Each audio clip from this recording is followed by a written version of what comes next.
ஒருத்தர் அசிங்கப்பட்டும் அவமானப்பட்டும் பெரிய ஒரு கஷ்டத்தை சந்திப்பார். திடீர்னு ஒரு லாட்ரி அடிக்கும். அதுதான் விபரீத ராஜயோகம். இப்போ எடப்பாடி ஐயா ஆட்சிக்கு வந்தார், அவர் விபரீத ராஜயோகம்.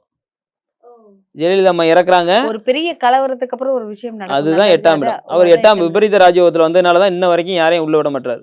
திடீர் அதிர்ஷ்டம். ராகு 8ல இருந்து அந்த நேரத்தில் புத்தி நடத்திட்டு இருந்துச்சு.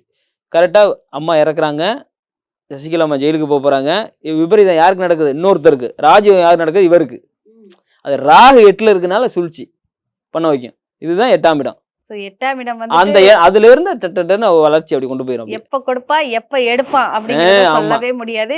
8ஆம் இடம் வந்துட்டு விபரீதமான ராஜயோகம். கேட்கும் போதே வந்துட்டு பயங்கரமா இருக்கு. ஒரு புயலுக்கு அப்புறம் வந்துட்டு ஒரு பூகம்பம் வந்து அதுக்கப்புறம் வந்து ஒரு சைலண்டான ஒரு சத்தம் கேட்கும்.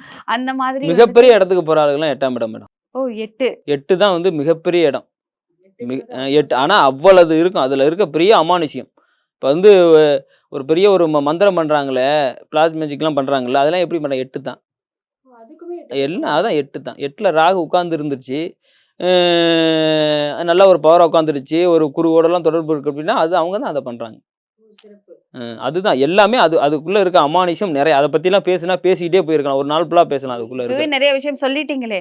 மக்களுக்கு அது வந்து ரொம்ப தெளிவா புரிஞ்சிருக்கும். இவ்வளவு பிரச்சனைகளுக்கு அப்புறம் ஒரு விஷயம் நல்லதா நடக்குதுன்னா அது 8 தான் அப்படிங்கிறது. மறைஞ்சு இருக்கதை வெளியில கொண்டு வர்றதே நம்ம 8 தான். கண்டிப்பா. ஸோ ஒரு விபரீதம், ஒரு பிரச்சனை, ஒரு சாவு, ஒரு விபத்து, ஒரு கலவரம், அதுக்கப்புறம் வந்துட்டு ஒரு முடிவுக்கு வரும். ஒரு சமாதானமான வாழ்க்கை. ஓ அவ்வளவுதான் அப்படின்னு சொல்லிட்டு ஒரு எந்த பிரச்சனையும் இல்லாம போகுதுன்னா அந்த 8 ஒரு விபரீத ராஜ யோகம். அது பெரிய அளவுல இருந்தாலும் சரி, சின்ன அளவுல நிம்மதி கொடுத்தாலும் சரி, அதுக்கு 8 தான் காரணம் அப்படிங்கிறது ரொம்ப தெளிவா சொல்லியிருக்கீங்க.